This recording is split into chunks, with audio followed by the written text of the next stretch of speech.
pledge allegiance to the flag of the United States of America, and to the republic for which it stands, one nation, under God, indivisible, with liberty and justice for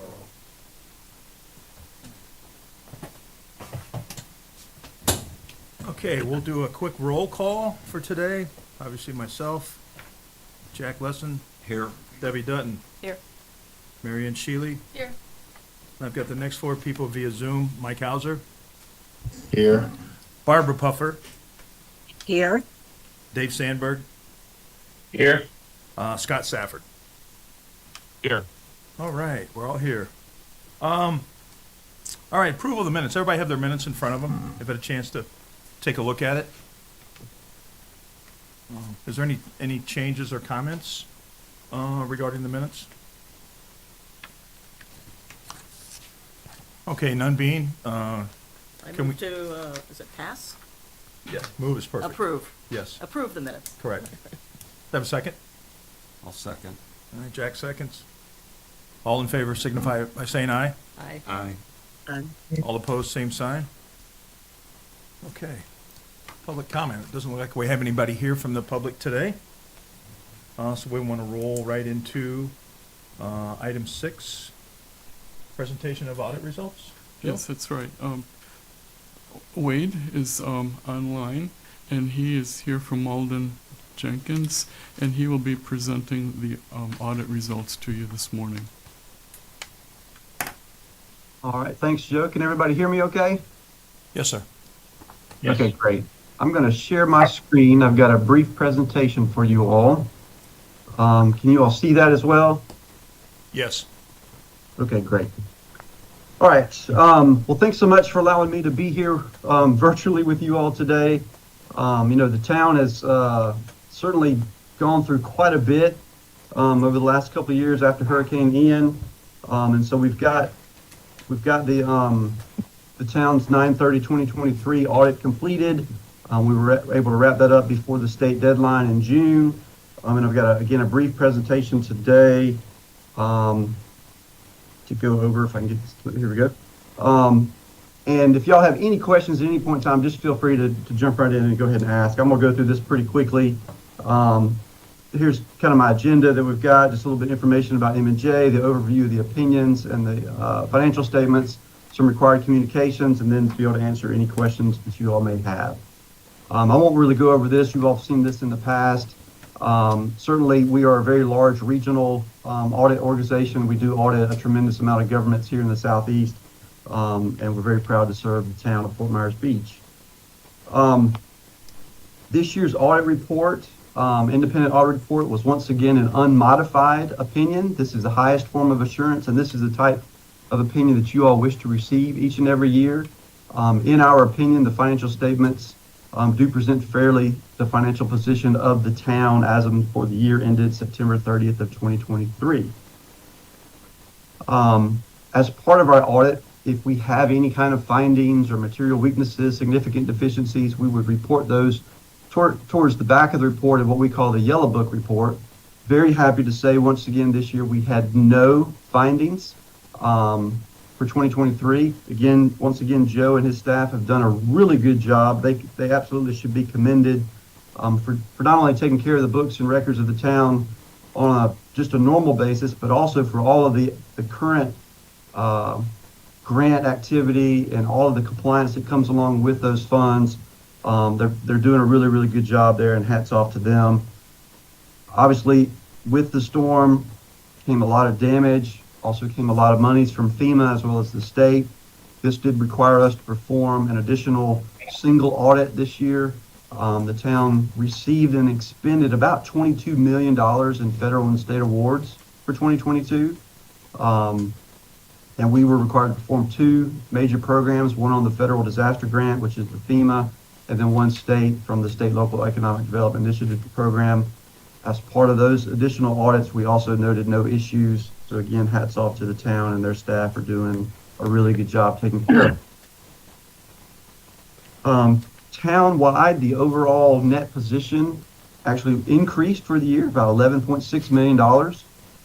This change increased the total net position of the town to about $68.4 million.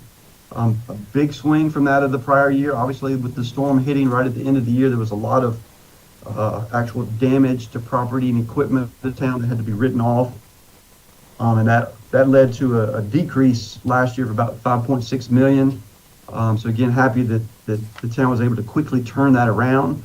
A lot of that was from the receipt of insurance recoveries. I believe that was about 9.5 million that was received during 2023. So again, overall good position, a good rebound from the storm. This is the general fund, kind of a pie chart showing your overall revenues. This certainly looks a lot different from that of prior years. You can see you've got quite a bit of intergovernmental revenues at 12.07 million there. Almost 11.1 of that is from FEMA. Also the miscellaneous of 9,661,000. Majority of that is again insurance proceeds. So normally your property taxes is the bigger piece of the overall pie, but this year with again the insurance proceeds and the FEMA reimbursements, much different looking picture than in prior years. The expenditure side for the general fund, by far the largest amount is under public safety. Again, this looks very different from that of prior years. Included in that public safety total was about 20.5 million from the federal emergency expenditures. So again, from all of the cleanup, all of the contracted services, all of that you all had to go through and work through during 2023. All the others kind of remain consistent with that of prior years.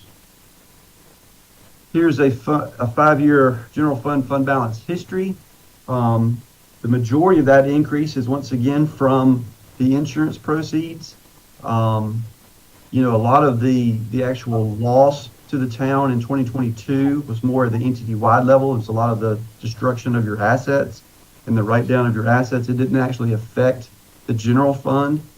And so with the reimbursement of all of those insurance proceeds during the year, it significantly helped improve the overall fund balance for the town. Also, you all did receive a large loan from the state, which is also included in that overall increase, as those funds were not yet spent significantly by the end of the year. On your enterprise fund side, your water and sewer fund, stormwater fund, we always like to look at operating revenues versus operating expenses. This year, once again, a lot different from that of prior years, with the overall storm, the destruction, the lack of homes, the lack of actual usage of the system. There was a big significant decrease in the overall revenues, as I would expect. Hopefully those can then begin to gradually get back up going on to 2024 and forward. But this is what it looks like for 2023. Here's a comparison of those operating revenues from 22 to 23. Again, significant decrease in the water fund. Stormwater fund was actually able to maintain, for the most part, those revenues, but the water and sewer saw a significant decrease. Then when it comes to your enterprise funds, operating expenses, again, with the reduction in usage of the water system, your overall operating expenses also came down. Stormwater was actually able to come down as well. Again, all of those were as really expected for the town. Then I've got some high-level statistics for 2023 as well as 2022 on the next slide. Spending per resident up significantly, again, because of those large amounts of emergency expenditures that we had to go through. You see the general fund balance increase for the year. The overall debt per resident, again, that also went up. We had a slight reduction in the overall total number of residents. We had a slight increase in the overall debt of the town, both governmental activities as well as business type activities. So that increase is reasonable there. Total number of employees actually down from that of last year. Average employee salaries are there, as well as the overall percentage of salaries and benefits of your general fund balance. Here's the same information as of 2022. Again, 2022 is a lot more of a typical year. 23 was very, very difficult, very unusual with regard to the expenditures. that's really all that I had for you all. We also put together what we call our AD&A, our Auditor's Discussion and Analysis. This is a separate document that you also should have a copy of. This is where we put forth all of our required communications. We also list out if there were any kind of management findings or recommendations. We give a little bit more detail there. Again, there were none to report. We also list out all of the upcoming GASB statements that may be applicable to the town coming down the pipeline. And we also make sure that you all are aware that we do give free continuing professional education to all of our clients. Certainly members of the finance department, as well as this board, the town council as well. You all are all more than welcome to sit in on these training opportunities. They are generally done pretty much in this format via Zoom, really since COVID. And so that allows you to watch it wherever you are. But again, that's really all that I had. Does anyone have any questions for me? When do you start the next audit? Almost We'll be starting that pretty soon. The year end obviously is coming up, and we'll be getting PBC letters and engagement letters out shortly. I see that you all have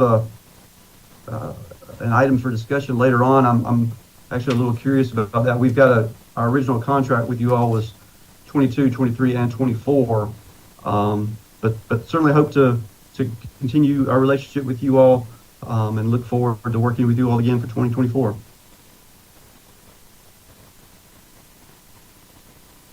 I mean, I Thanks, guess I was Wade. asking because it seems like the findings are kind of late from September. Was it because of the difficult year that we had that this audit was so late?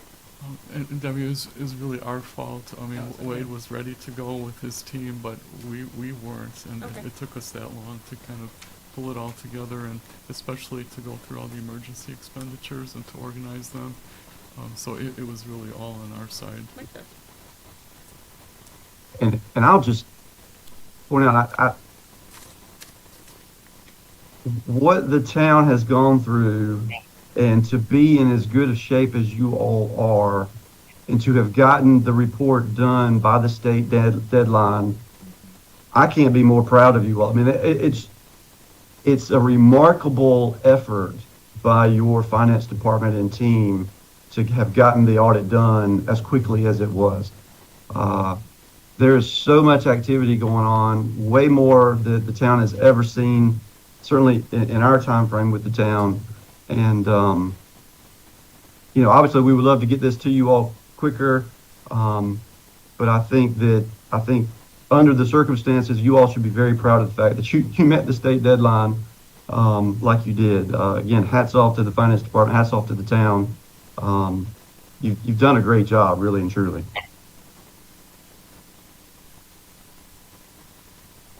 Any other questions for Wade? Wade, is your presentation available for us? Or would you be able to send that to us after the meeting? Oh, absolutely. Not a problem whatsoever. That would be great, thank you. Yes, sir. All right. Well, there were no being further comments. We get a motion on a recommendation to accept the audit results. I move to accept the audit results. All right. They were moved. Second? I accept, second. Second. All right. Any discussion on the issue? Yeah, what we talked about? Okay. All those in favor signify by saying aye. Aye. Aye. Those opposed, same sign. Okay. Proposed allocation, general fund balance, go. Okay. As a result of the good audit report that we received and now have verification of the final figures for the year, what we are happy to see is that as a result, even though our net revenue variance before the bridge loan was down by $2 million in total, we were able to identify those revenue line items that were affected by Hurricane Ian and tabulate the loss that on those line items, and that totaled $3,085,000.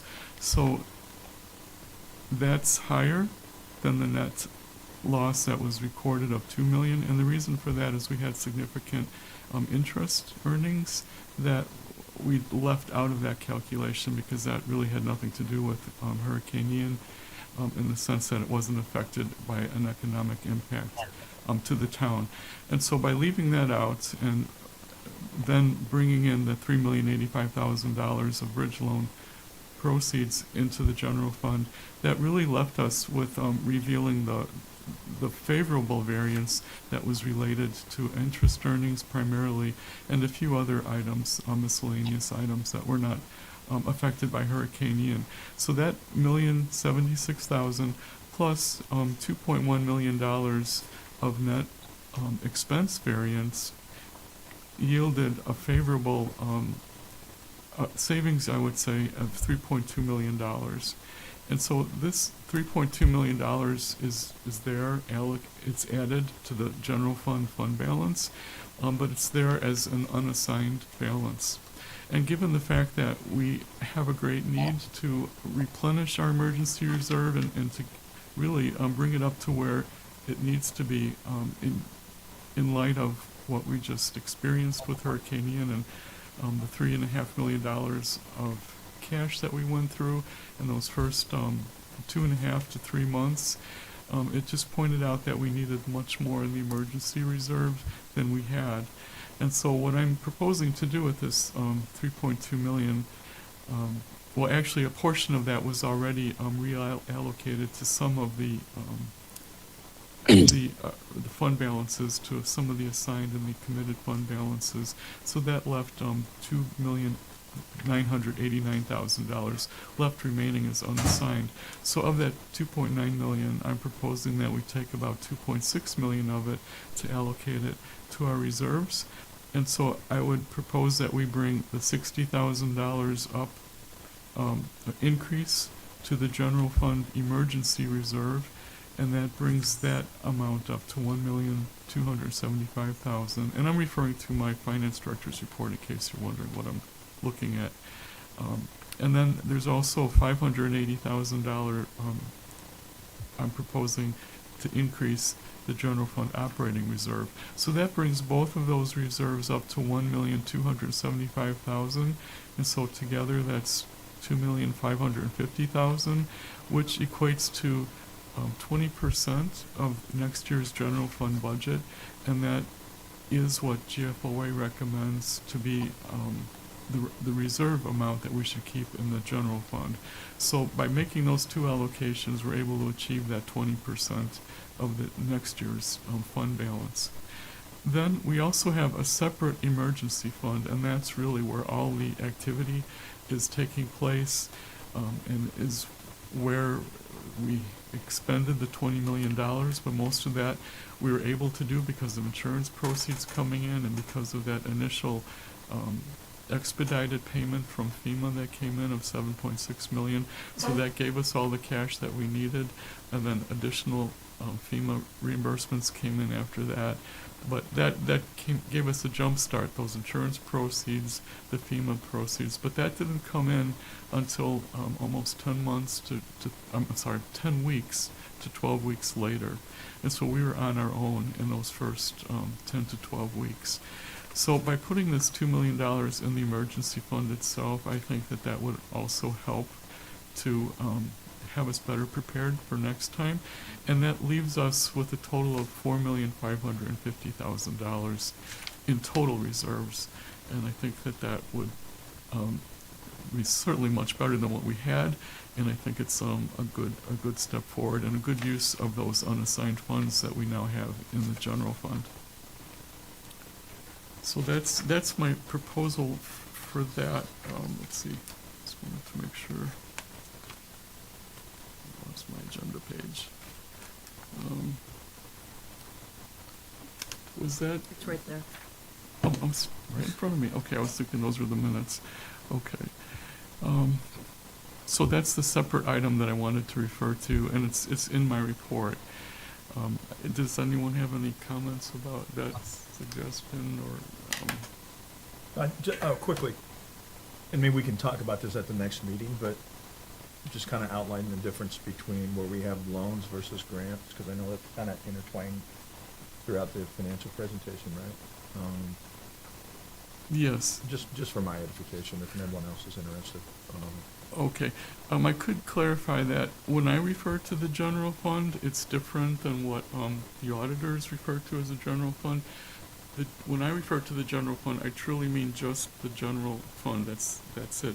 But what the auditors also do is they combine the emergency fund, they combined the bridge loan from the state, they combined our debt service fund with what we call the general fund. So all of those are combined in what they consider the That general was fund. the 68 million that you Yeah. referred to. So when I'm referring to the general fund, it's excluding those funds, and so this is just purely the revenues coming in and the expenditures going out of just the general fund. So it's our normal operating expenses and revenues of the town, except of course we utilize $3 million of the bridge loan to offset the lost revenues.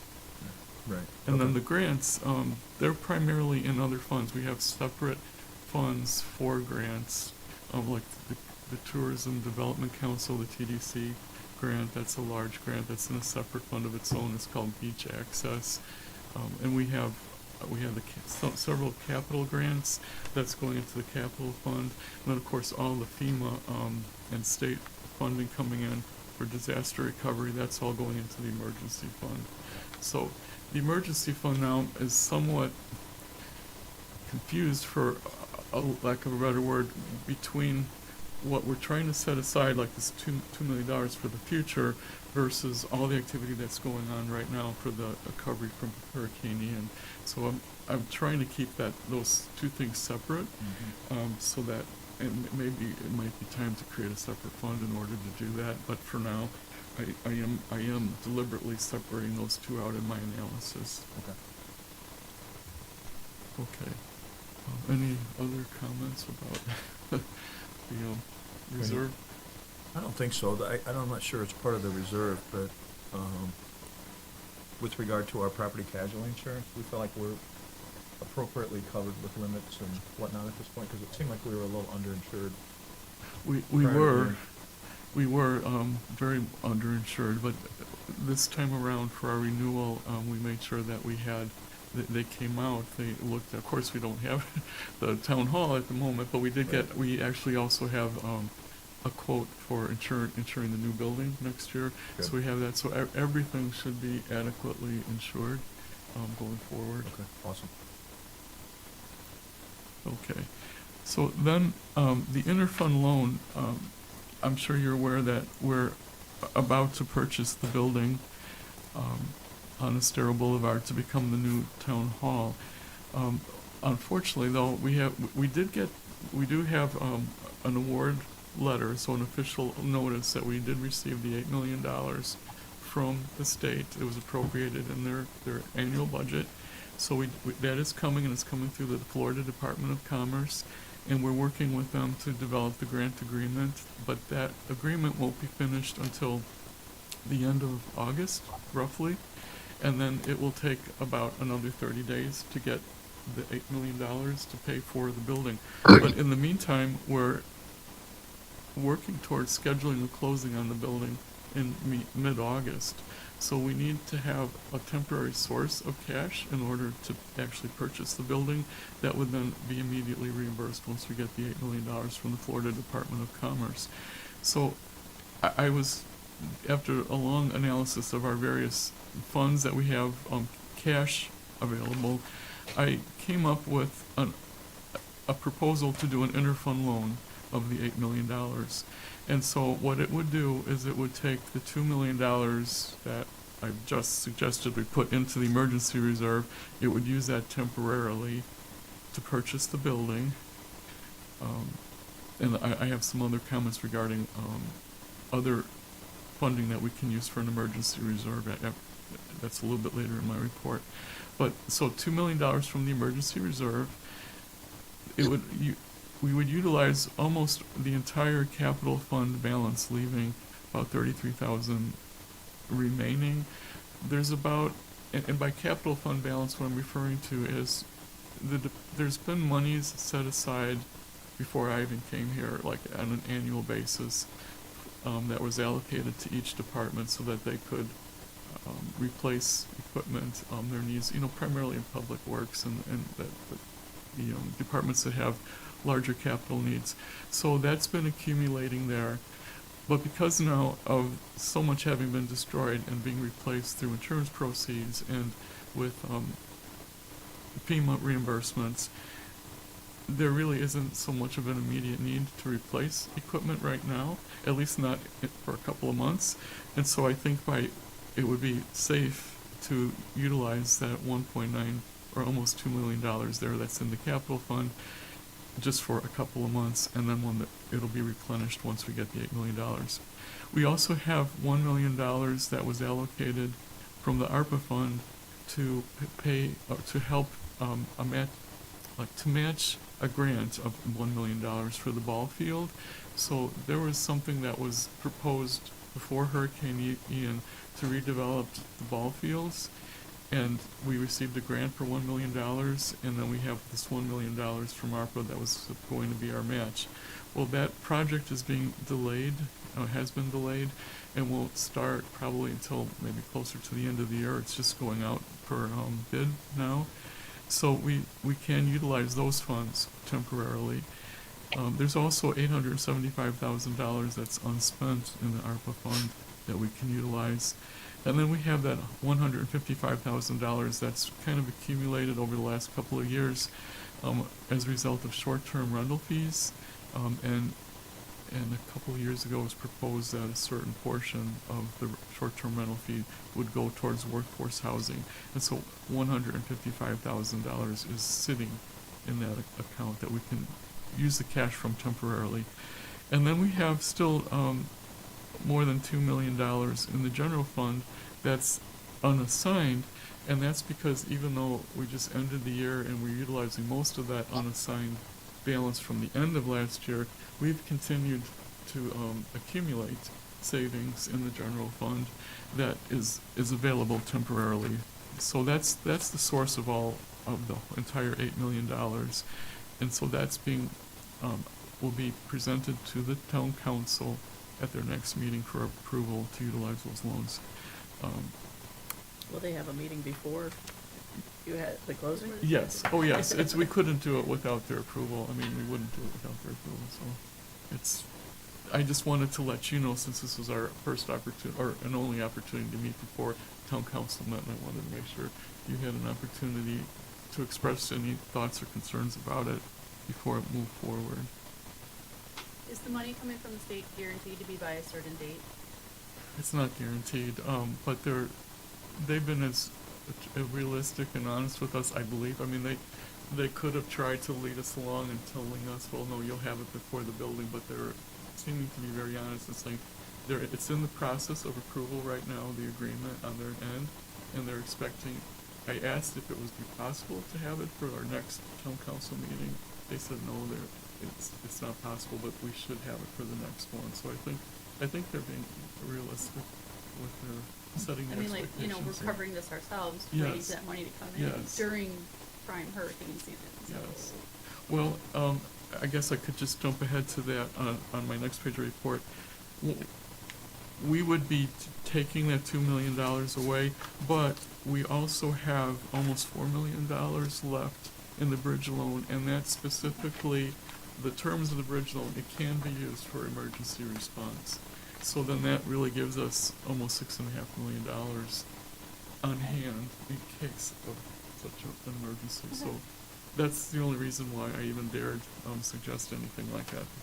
We can't use the emergency fund, the bridge loan directly to pay for the building, but this is kind of like an indirect way to use what we do have, while at the same time reducing the risk of emergency. Okay. But it sounds like it's gonna be more than $8 million, though. The building, yes, it will. The additional cost, I think the full cost is about $10,700,000 roughly, $10.7 million. but that also includes the purchase of the adjacent property. The building itself is 7 million. The adjacent property is like 1.7 million. There's closing costs of about 55,000, and then we have the it's not exactly renovation, but the modifications that needed to be made to the building itself so that it'll be functional, like with the chambers for the town council meetings. There's most of the office space is good to go. It's just maybe fresh paint and some fresh squares, new furnishings. So they're thinking they can do all of that with that remainder of the $10.7 million balance. And the difference between the 8 million and the 10.7, that 2.7 would be all insurance proceeds that we receive from town hall and also from the contents as well. So we do have that. It's just the 8 million. Yeah, what about, has there been any conversation with regard to the vacant, I guess now vacant lot or land where town hall was? I mean, is that something that the town would consider selling? I think that's one of the options they're considering. I think people have different ideas. I'm not aware of any official plan, but I know different ideas have been proposed and discussed.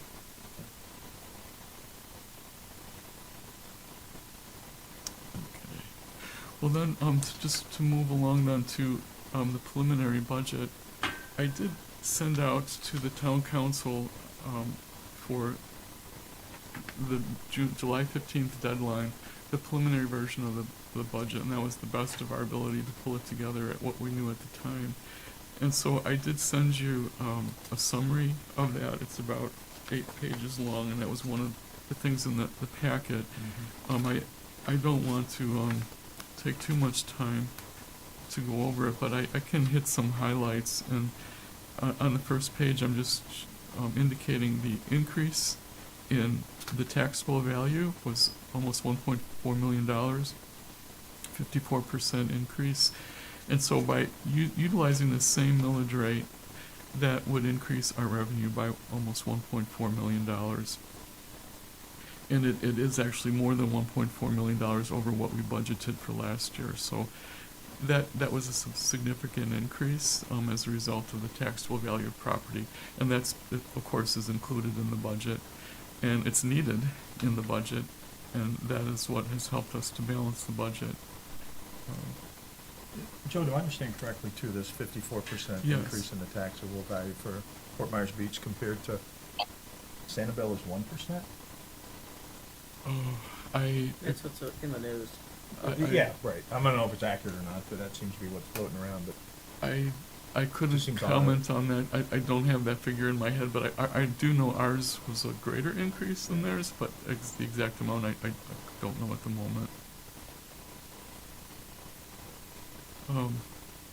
Okay, so one of the things that I was trying to do in my original proposal when we were talking about setting the maximum millage rate is I was trying to make sure that we have enough funding going forward to be able to contribute, at least at the time, I came up with $435,000 a year to the emergency reserve. And so, given the fact that we were short,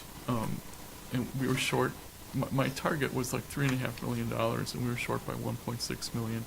And so I thought if we could just at least inch our way closer to that 3.5 million by putting 435,000 in over the next 4 years, that we should do that. And I thought it would justify asking that the millage rate be increased by the 4 points in order to do that.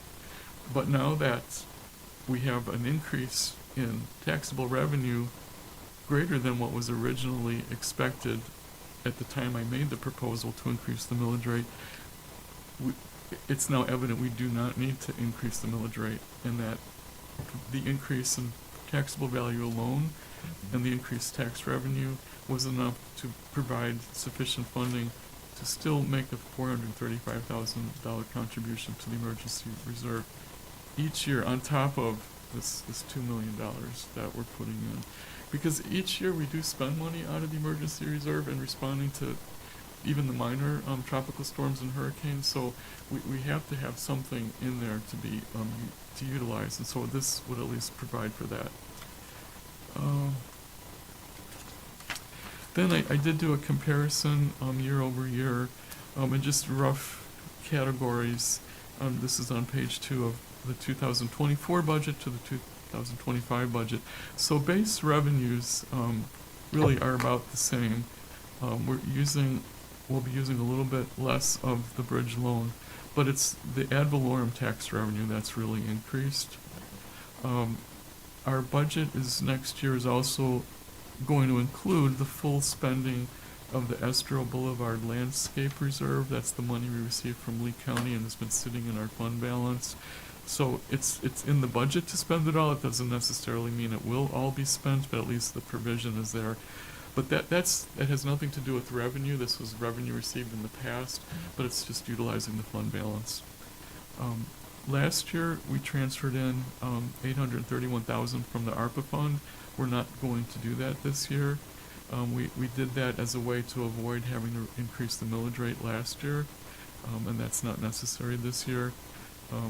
Last year, we took $500,000 out of the capital fund that was originally put in the capital fund to pay for the Estero lighting, boulevard lighting, but we since received a grant, or a larger amount of a grant to pay for the entire amount. So then that was brought into this year's budget, back into this year's budgets to help avoid a millage rate increase this year, but we're not needing to do that next year, and it's so that's why that is gone. Last year, we utilized $175,000 of the health insurance reserve, and that was to facilitate the switching to providers, and that was to help pay the run-out claims of the previous provider. So our base expenses have gone up about $800,000. Our Estero Boulevard landscape expense is also, I'm not sure why it's showing as a negative. I think those are just the variances.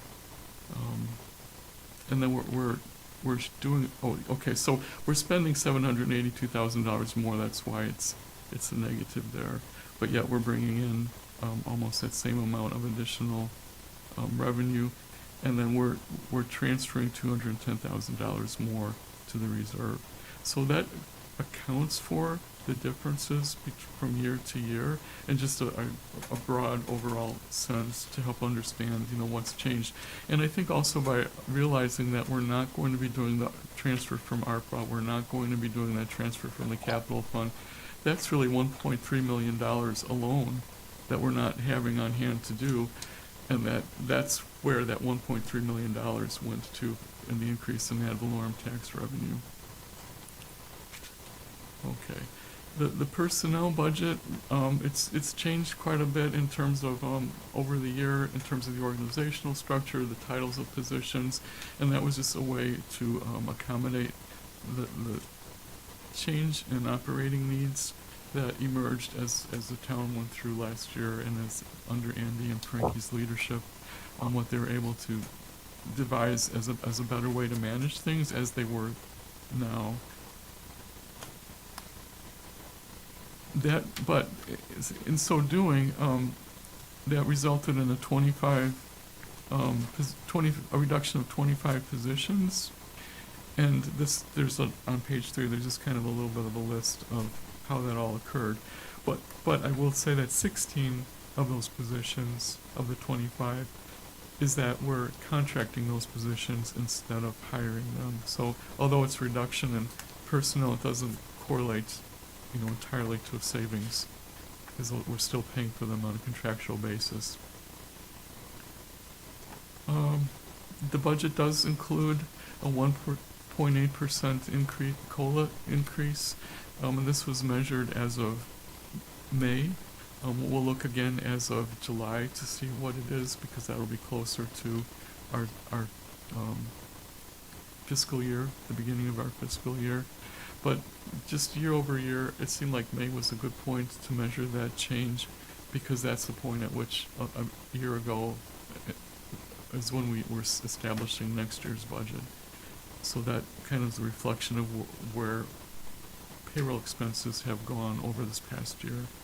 There's also the fact that people stay an additional year longer, they move up in their job grade, salary grade level, and so there's about $50,000 set aside, and that's really almost twice as much as what's necessary, but it's just there to be a cushion in case any new positions are hired that requiring greater than currently budgeted salaries, just to have some flexibility there.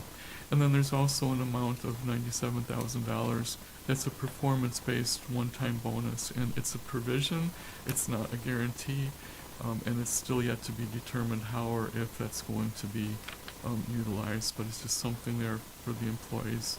Is the COLA a one-time also, or is that baked into their salaries then? Well, it'll be baked into their salaries, but of course, if it goes down, then that would mean that next year, it would be also. So it's factored in. The whole salary grade moves up by that COLA increase for all employees. So that is an across the board increase, which would mean, according to the town charter, that 1.8% would also be applied to the town council members, since they're tied to any across the board increases. And then we have the FICA and the retirement portions of those expense. So all of that together is an additional $365,000. Now, what was the increase for all the contractors? Because you had just the decrease here. Where is that? Well, I was wondering where it would be, because you have a decrease of 25.7, almost 26 people. Yes. But then you had an increase for contractors, right? Oh, in terms of the cost? Costs, yeah. Well, I think, I thought I had it in here somewhere, but from what I remember, we thought it would be less expensive to hire employees, or employees, but it turned out it's actually, I think, about $200,000 less to go the contractor route. So that's also factored into this decision. So by not having those employees, let's save about $200,000 in terms of budget terms. Okay. So Joe, is that the plan going forward, keeping the head count the same and just using contract? Or are you gonna? I mean, this was just in building services. I mean, and I couldn't say for certain that that's the plan. I mean, things change daily, so I think the town is constantly trying to adjust to what's best. So if the contractor rates start to go up and it again looks like it would be better to hire our own people, then I think they would be willing to switch back to that other methodology. But for right now, this seems to be the best route to go. I'm sorry, then on page 5, then this is just kind of a summary of the capital budget for the departments that I was referring to earlier. There's a beginning accumulated balance in total of about $2 million, and we're budgeting about a third of it to be spent during the year, and there's nothing specific. It's just there so that the money is already budgeted in case somebody needs something, and it's nobody's tied to this certain amount. This is flexible, and we can make a budget adjustment if necessary. It's just a way to try to plan. But there are no specific replacements in mind. It's just to have something there in case something is needed. And then also included in the capital fund, they have some one-time special projects, and that's the athletic fields, in other words, the ball field. But it goes beyond the ball field. There's pickleball courts, there's tennis courts, there's all of that, and it's a $3 million project. There's beach renourishment of $8.9 million, and then the remainder of the Estero Boulevard lighting is 3.8 or almost $3.9 million. Then we have the Hurricane Ian Recovery Loan Fund. This is a $5 million loan that we have, but it's very specific to, it's to be used as our source of cash for a very few select projects that have been pre-approved by FEMA, And so for any of those, we can use that cash to pay for, and then when FEMA reimburses us, it goes back to the state rather than to us. So this is a way to have $5 million of cash up front for any of those projects. And then I don't want to take up too much more of your time. There's just some basic notes on the building fund, the debt service fund. That debt service fund is how we're repaying back the capital improvement loan. It's been preset at $581,000 a year, and so, and that's just going forward. That's the rate we'll pay until the loan is paid off. And then of course we have the bridge loan that we understand there's efforts being made. Oh, we have an extra 2 at the end of that. I apologize.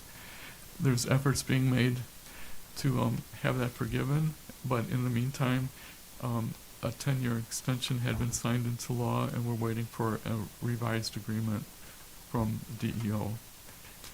And that community enhancement fund loan, that $10 million loan that expired this last May, so that's no longer available. And then we have the stormwater and water funds. There's still some work that needs to be done on those budgets, especially recalculating the rates going forward. That's a bit of a small project to do that, but that's not yet taken into account here. And then we have the American Rescue Plan Fund. That is, we need to have all the funds either spent or obligated, and by obligated that would mean by having contracts in place to spend those funds, and then they need to actually be expended 2 years from this December. Okay. And then we have the new CDBG DR planning grant. That's almost $1.6 million. So that budget has been incorporated into next year. And this is a completely new grant. Just to read what I quoted in here, it's to mitigate future risks, ensure continuity of critical services, protect vulnerable populations, and strengthen the community's resilience against natural and climate-related hazards. So basically, this is going to pay for consultants to help us do that type of planning over the next 18 months. And this was awarded to us through CDBG DR funding. So that that covers the preliminary budget I had submitted on July 15th. But then since then there have been some new things that have come to light, and so I just sent out last night a revision, and these are, I would say, in terms of the size of the budget, these are very minor. But the Florida Department of Revenue told us that we'll be receiving $65,000 less in state shared revenue. And all that means is, so we reduce that line item, but then we also increase the bridge loan line item, since that's related to Hurricane Ian's impact. The Mound House actually increased their revenue by $2,500, so that net difference means that we would only need to use $62,500 more of the bridge loan. The Mound House also reviewed their budget in more detail, and one of the things that came to light was there was a position that was accidentally left out of their budget, and so by having to put that position back in, and then adjusting a few of the other line items, that increased their budget by $83,000.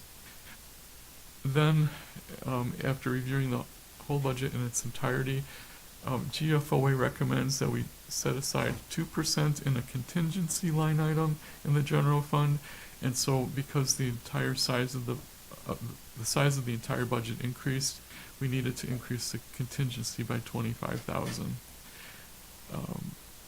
Then, on a better news front, I was able to develop a cash flow forecast, which is the very first one I think we've ever had for the general fund. So that took some time, but I was able to complete it before this meeting.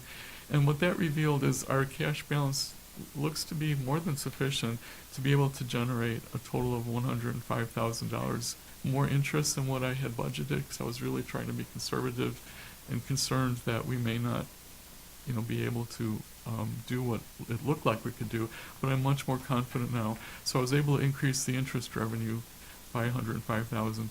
So that helped to offset the increase to the contingency and to the additional funding needed for the employee in the Mount House. And then there's some other minor changes that were made. We had to rebalance the liability insurance expense distribution throughout all the funds, and then a couple of minor changes to workers' comp. So I just wanted to make sure that all of that was out there since it's different, and I even provided the line item detail. Not that you probably would care, but just for full transparency, it's all there. Oh, love it.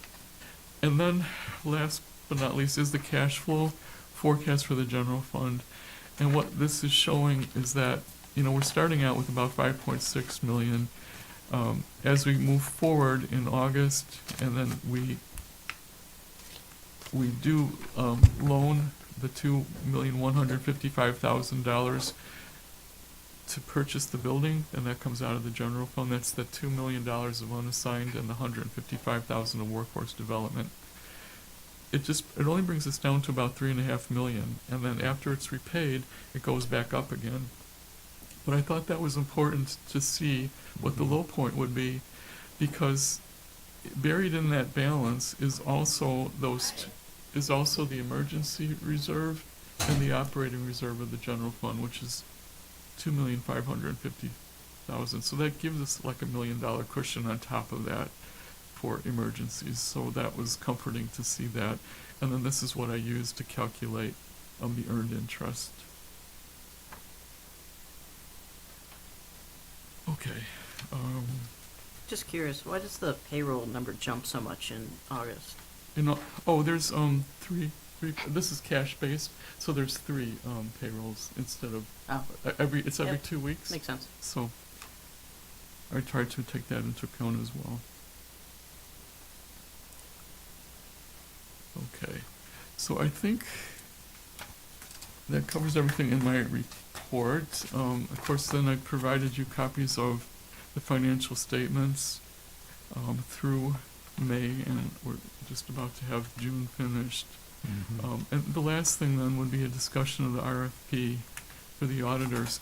And the reason why this is being brought to you now and is being considered is, ever since I got here, there's been talk that we need to consider changing the auditors. It's been the same auditors. We do not have a problem with the auditors, and I didn't even realize that their contract is for 1 more year. So, but it was asked that it be considered. The auditor's still on market. Yes. Well, I mean, this is a public meeting. Right. And so, I mean, he's welcome to be there.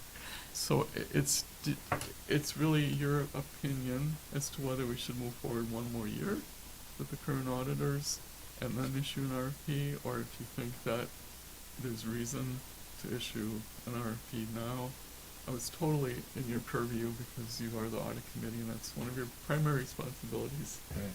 But the current agreement calls for them to also provide audit services for 2024. Apparently, I didn't even know that, Okay. so I believe that would be the case then. I mean, I would think any RFP we would do now, we have to redo, right? Because it would be dated information. That's true. So I only prepared it only in case that's how you wanted to proceed, because I knew if that's the direction you wanted to take. We had almost no time to get this done, Right. so that's the only reason why it was prepared. Yeah, I just assumed that their contract was completed, right? So we'd be looking for the next fiscal year, but if they're still under contract, I'm good either way, but it seems like a lot of work that we're gonna have to redo again, right? And you guys are in this business for a living, so. I mean, is there a penalty to break the contract? Why would we break it? Is it council's asking us this? Yes, I think they were concerned. They just didn't trust what was happening in the past, and maybe I shouldn't say that in public, but that's my impression. Maybe no one's outwardly told me that, and so I think, and it's not that there was distrust of the auditors. I think they were just distrusted the whole situation. Process. Yes, so I think they thought that it should be reconsidered at the earliest opportunity, and we knew we couldn't, and this is when I first came in, and we certainly couldn't do it right then, because we were just in the midst of the audit, and we finished the audit so late last year and had to get started as soon as possible. It wasn't a good time to even consider it then. But now that we're more on track, it seemed like this was a possibility. But it's not, I mean, I'm certainly not recommending it, or please don't think of it as a recommendation. I'm just trying to facilitate what you may like to do if you choose to do that. Scott, can you give us any additional insight? Well, like Joe said, I think there was just some distrust about the whole overall process. It wasn't really the auditor per se, it was just Right. the overall everything that was going on. I think we're fine now. I can't speak for the other council members, but you know, Joe's done a fantastic job, and like the auditor said, how we, you know, are in the position we are right now is fantastic. So I think, I personally feel that, you know, we're doing a great job and things are going great. But I think there was some questions, you know, in the past, but I think we're good, and I would recommend that you guys recommend that we continue with this audit team. I'm okay. Yes, Scott, this is Brian, just a couple of thoughts, because I was around on the committee when some of this took place. It just wasn't very transparent. It wasn't completely transparent. There was changes and issues that didn't really get communicated to the audit committee that were kept within, you know, the financial department here. And I think the more questions people ask is kind of like, why can't we get 100% disclosure and transparency?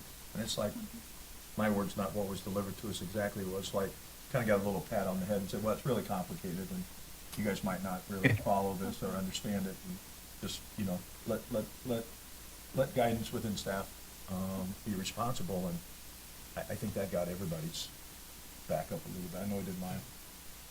Yeah. Does that go along with before we were talking about like going back in the forensic audit or whatever? Yes, yeah. Okay. But I think we're in a good place right now. I'm fine with staying. Okay. And actually, that's one of the reasons why I know it's overwhelmed you with detail, but I wanted to be as fully transparent as I could possibly be, because if to whatever extent it was with the town, within the finance department, or coming out of the finance department, that lack of transparency, I wanted to make sure that that was no longer the case. Yeah. And so I hope that I've accomplished that.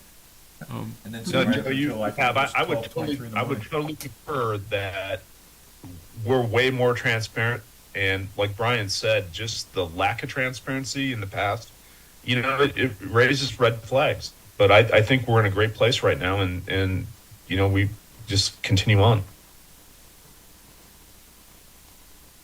Hello. Barbara? Can I say, yeah, thank you. Of course. I guess we're hard to see up on the screen, I guess. I am in full support of keeping the contract and letting them finish their term. But I would suggest, since all of us may have done a little work on this RFP, that we send our suggestions to Joe on the side, so that when he gets to it next time around, assuming the council agrees with us, when he gets to it next time around, he already has some input. Barbara, I think it's a great idea.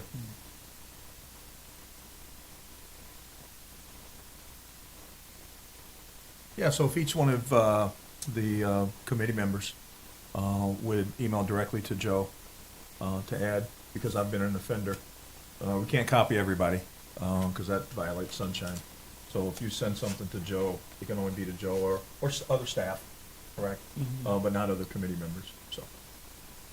But do we know what's in the existing RFP? I don't even know how I would know what to tell you. Well, what, oh, you mean, If we're looking for next year's, is that what we're talking about?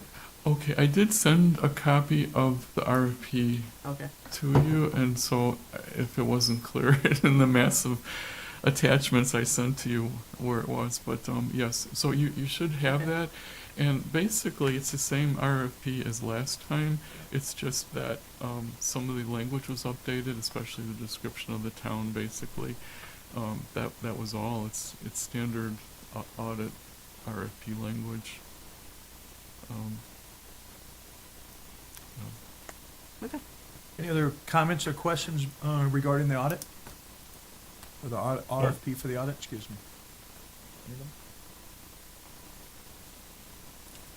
Okay, what do we need to make motion on here, Joe? I think if you made a motion to renew the contract Okay. with our existing Well, auditors. to not break the Or contract. well, that's true, not to break the contract, but there is a new engagement letter that needs to be authorized, so Right. maybe you're probably better at wording it than I would be, but No, so I think, yeah, we are, I guess the motion would be, we'll continue for the contractual commitment for the current auditors, Malden and Jenkins, mhm.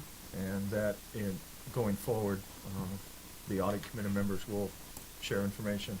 Any comments they have back with you regarding the RFP, and that'll be the basis for that working document as we go forward.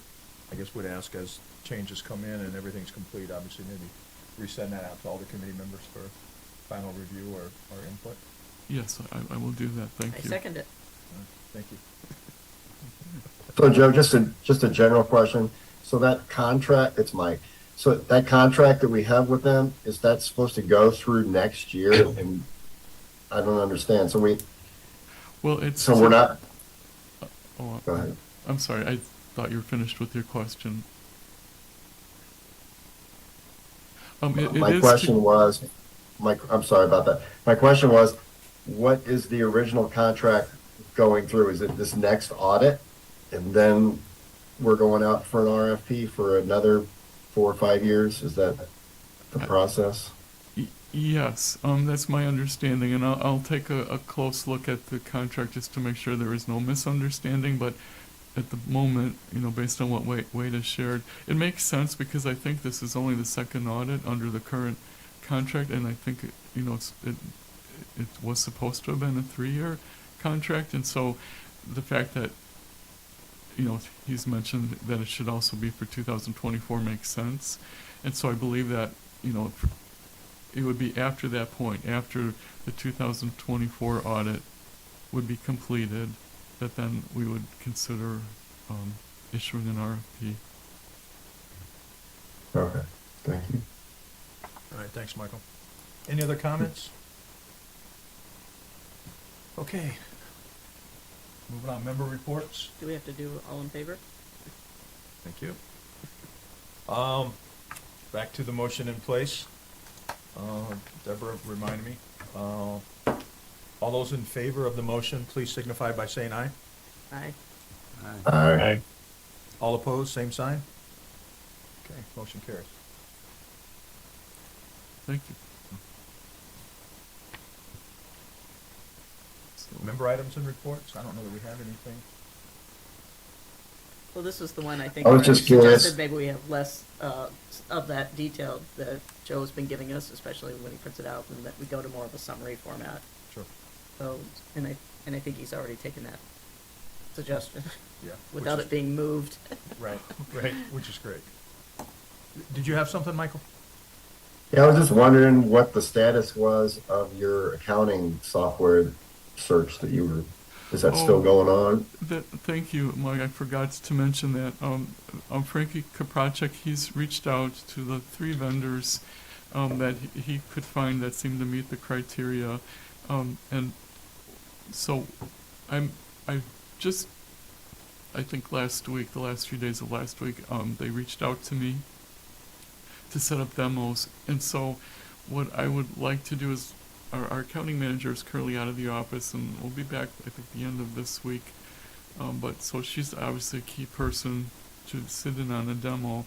So the soonest that could be set up, I would think, would be like the following week, next week. And then what I would like to do is, I assume they'll be online.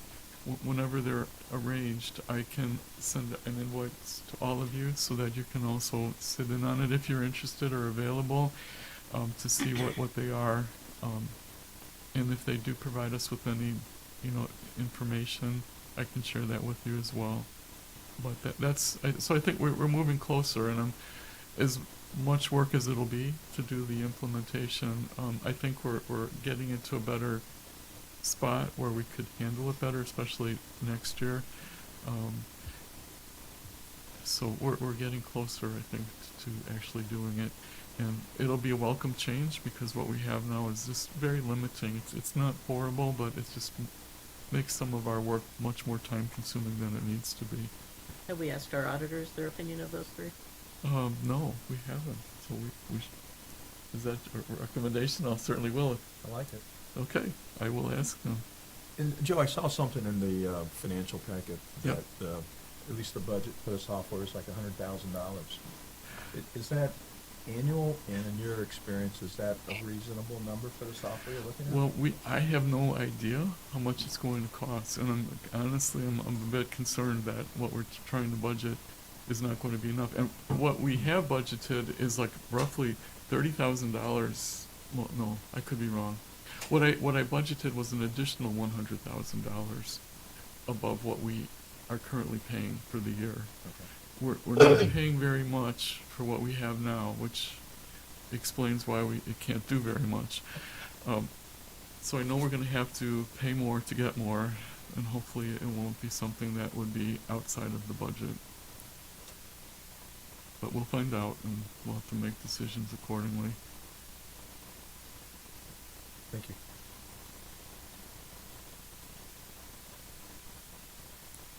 Okay. Go down to the next meeting date.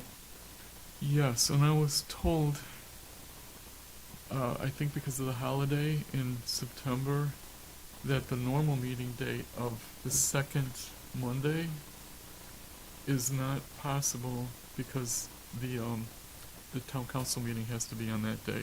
So we'd be looking more towards the end of the month, if you even would like to meet, again. I mean, I don't think you'd want to meet in August, or would you? I mean, typically in the past, the committees did not meet Okay, in the summer like that. okay, Um, well, we could take a break. But I'm good either way. I'd kind of like to get feedback from the committee if anybody has an opinion. So this is what, July, I guess, right? So do we meet in August and or September, or September only, or wait until October, because it sounds like everybody's coming back? Does anyone have an opinion? I'm here full-time. I'm full-time. I'm here all the time. Would, Some people on the screen.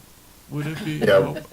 would it be helpful? I'm like David, I'm not back until mid-October, but I'm happy to do a Zoom call if that helps in any way. Okay. Barbara, any thoughts? No. Start coming back in September. I'm here full-time the end of October. Okay. Okay, and I'm here, I'll be back the first part of October. If it would help, I could still continue to send you a monthly report, so at least you're kind of kept up to date on where we're at, so That'd be that there's great. no surprises along the way, and then that way when we do meet, it wouldn't be overwhelming. Okay. Well, it sounds like with people's, other than the four that are here, the other committee members possibly are coming back sometime in October, right? So I guess I would suggest, unless there's reason not to, that we not have our next meeting then until October. Does that work for everybody? So is that the second Monday in October? That is the Columbus normal Day. date, yes. Oh, it's a holiday? The second Monday is the 14th, which is Columbus Day, yeah. Oh, no. Is that a national holiday? I don't know if we, well, actually, I can look. Columbus Day. I don't know, did Yeah. Columbus I never find the got it off. Yeah, I didn't either. Did Columbus find the Calusas? Is that the time? And that's right after your fiscal year end. Are you gonna be super busy? Well, we're always super busy, Okay. but it's all right, no. I'm Well, just saying what- October 15th is my. Maybe what I could do is extra find out bound. what are the available times and do what I did before, to kind of send that out to you, and then you can Okay. let me know That's great. That would be Um, great. Mhm. when. Okay, I'll do that. No meetings in August or September. Maybe. He's gonna send out a.